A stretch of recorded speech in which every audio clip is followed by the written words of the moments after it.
is the new wave, where things have evolved.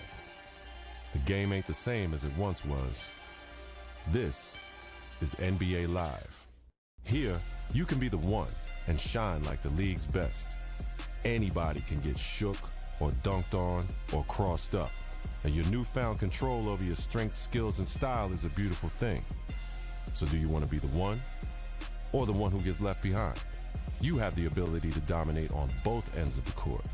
It's all in your hands now. But remember this, the path to being the greatest, being the one, does not stop at the NBA. The game continues in the playgrounds, the schools, and the local gyms. This is where every real player developed their love for the game, where they paid their dues, earned their reps, and rode their own wave. From pickup games at the Rucker, to Pro-Am games at the Drew, to the bright lights of the NBA. The paths to greatness are limitless. And trust me, this game ain't the same. Are you ready to be the one? It's AfroChickenbutt, that's who.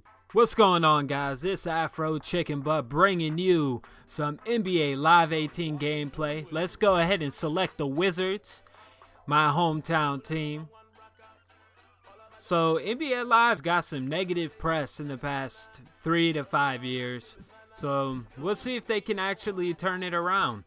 I know they came out with the one gameplay where like you play in the league and on the streaks, and you can go to famous parks like Rucker, you can play in Pro-Am like the Drew League, you can play in Dykeman. So it's a really interesting concept. We basically all know this game isn't going to be as good as 2K this year, but the fact that they're back means that there's going to be competition for 2K, and overall basketball video games will be better as a result. So I picked my little faux hawk, you already know, matching my real life counterpart. So we're going to go with a guard, definitely a guard. Because I'm not tall enough in real life to be anything else. Let's define your style of play. This will determine the impact you have on the court. Most likely we're going to go with a point shooter here, but playmaker would be another cool one. But I'm definitely a scorer first before anything else. So let's go ahead and get point shooter. Now, it's time to choose your player's height and weight. I am 6'3", so let's go ahead and get that on there. Both good and bad. So choose wisely before you lock in. How's this affect? Yeah, so we'll go 6'3", 190. That's what I am when I'm in basketball shape. Yeah, name looks good. Let's go ahead and get into it. Like millions of other kids, you dreamed of one day being in the NBA. You wanted to be a star. And someday, to rise above and become the greatest to ever play. You dreamed of being the one. But the road to stardom is never easy. There are obstacles, injuries, and disappointments. Adversity is universal. It can happen to anyone at any time. And one day, it happened to you. You went from being a guaranteed lottery pick to a kid who may never even play college ball again. Your sophomore year, November 17th, 2015, the fall. Now, look, it's always bad to hear about injuries, especially to college kids, of course. Yeah. But Stephen A. Smith, this one is particularly disheartening because we are 2 weeks into the season and one of the top NBA prospects in the country goes down potentially with a season-ending injury, a knee injury. That's a killer. I couldn't agree more. When I heard he was carried off the floor today, all you can do is find yourself hoping that he'll make it back. That's the bottom line. But my heart goes out to him because I didn't expect this. This is a devastating injury. It's never good to have something like this happen to you. The team doctor broke the news. Torn ACL, sprained MCL, and a torn meniscus. Surgery was scheduled, but your game will likely never be the same. At the 2016 NBA Draft, your name is still mentioned. Not as a prospect, but as a cautionary tale.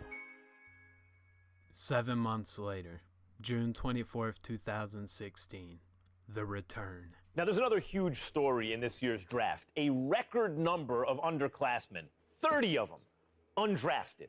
And I hope, anyway, that this is a lesson. This serves as an example to college players. I'm not talking about the ones who are genuinely one and dones, the guys you know are going to be lottery picks. I mean the rest of them. They're not sure shots. You're not sure they're going to be lottery picks.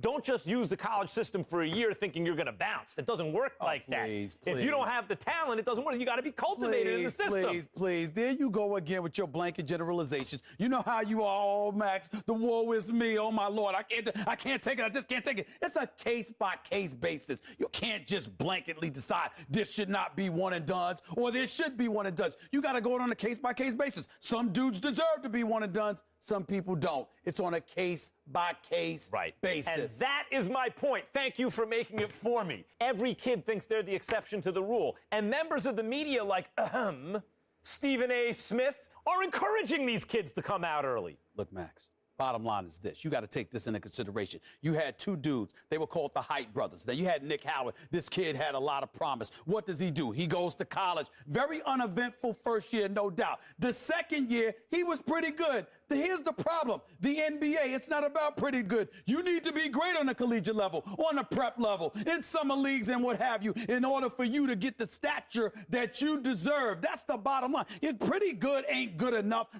be that stud NBA. That's exactly my point. Let me finish. There's another example. I did say the Height brothers. I wasn't talking about one individual. I was talking about two. What happens? One and done in a different way. 1 year, one ACL injury later, and look where he's at now. His future is clearly uncertain. So you got to take advantage of that opportunity because you never know when an injury is going to cost you everything. Stephen A., listen to yourself. Let's listen to yourself for a second. You give one argument for why a kid should come out early, a one-and-done situation.